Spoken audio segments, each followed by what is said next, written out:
પિલુદ્રા ગામે વિરાટ હિન્દુ સંમેલન ભવ્ય રીતે સંપન્ન।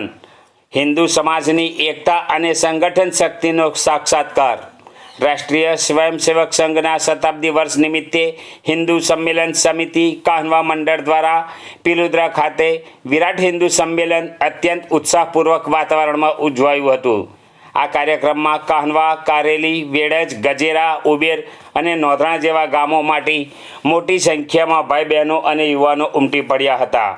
ઉચ્છદ ગામના ચંદરદાસજી મહારાજ અને નાહિયેર ગુરુકુલના સ્વામી કેશવ પ્રિયદાસજીએ ઉપસ્થિત રહી આશીર્વચન પાઠવ્યા હતા।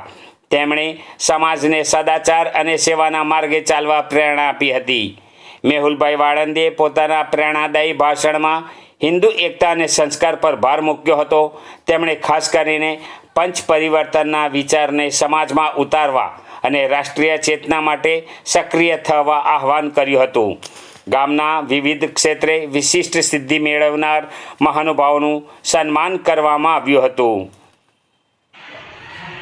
આજરોજ કાહ્નવા મંડળના 7 ગામો વેડજ, ઉબેર, નોંધણા,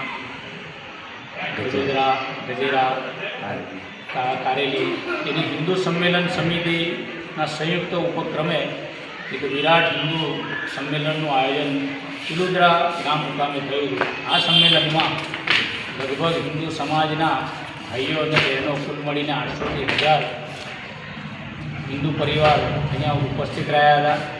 આ સંમેલનની અંદર આશીર્વચન આપવા માટે